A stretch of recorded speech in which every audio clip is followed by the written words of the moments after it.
Hello everyone, welcome back to another amazing video. I hope you are having an amazing day. But today, I want to talk about Earl Sweatshirt's new album, Live, Laugh, Love.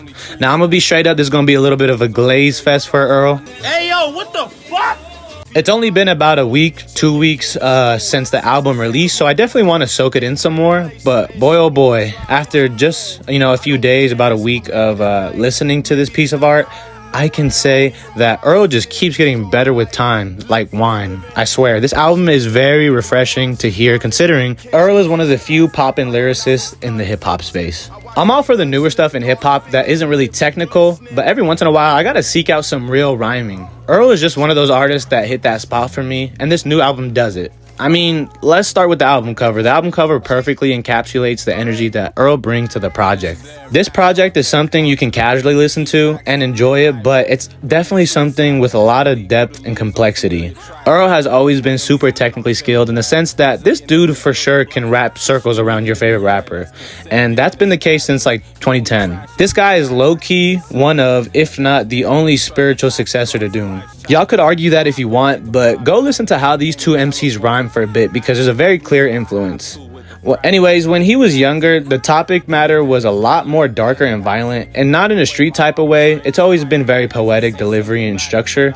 A large reason why that is because early in Earl's life, he was struggling with balancing his home life and his rap life, and just with growing up in general.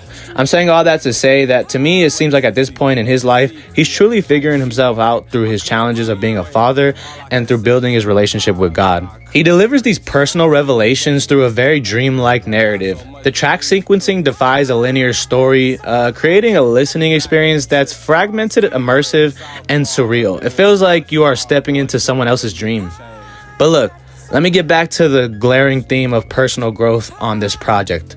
Earl's new role as a father introduces warmer, more hopeful undercurrent, especially when compared to his previous projects. They were a lot darker, like I mentioned. Moments of tenderness surface amid his usual cryptic lyricism. Some good examples are the tracks titled Gamma and Tourmaline. Along with the newer themes of personal growth comes Earl's usual poetic mystique. You see, even as the mood softens, his lyrics remain enigmatic and emotional, yet still very unorthodox. It's grounded in reality, but open to interpretation as well. He overall showed some amazing writing as usual, and he showed us that he still has love for this hip-hop shit, unlike someone else. Nah, I'm playing. I'm just talking shit. But on that note, I really love the direction Earl took his career as opposed to the direction Tyler took his.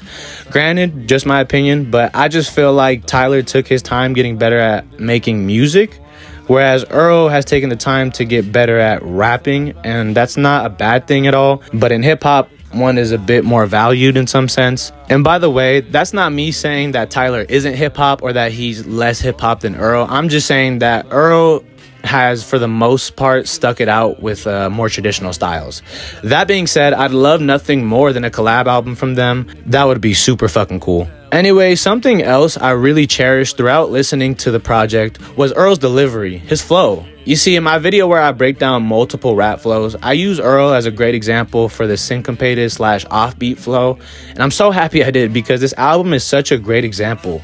Throughout the project, you can hear Earl Sweatshirt almost talking on the beat. He's very random with his rhythm and his offbeat, but in the best way possible. And the thing is, he's one of the very few MCs that are technically skilled enough to do so. I thoroughly believe that as a rapper, you gotta learn how to do traditional flows proficiently before you attempt to use more complex or experimental flows, because when you know the fundamentals well, it's easy to work from there.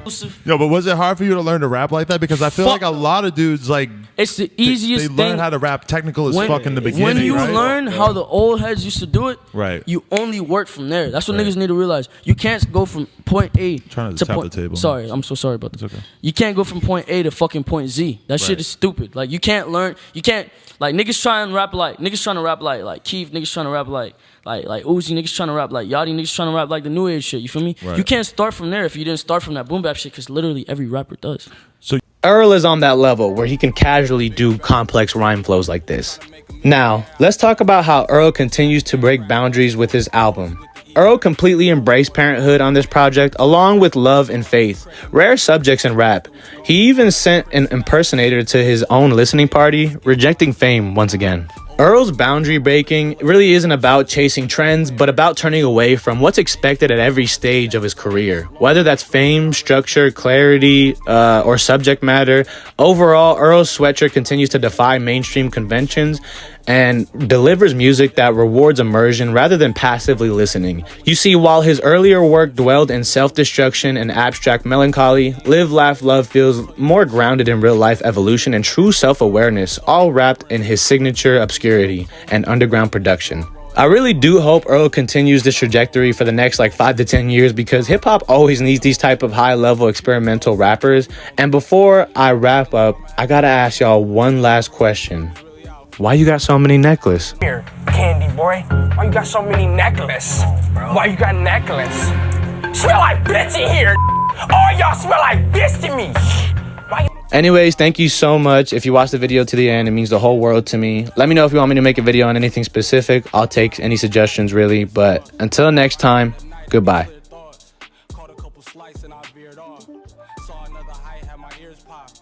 Walked outside, it was still gorgeous.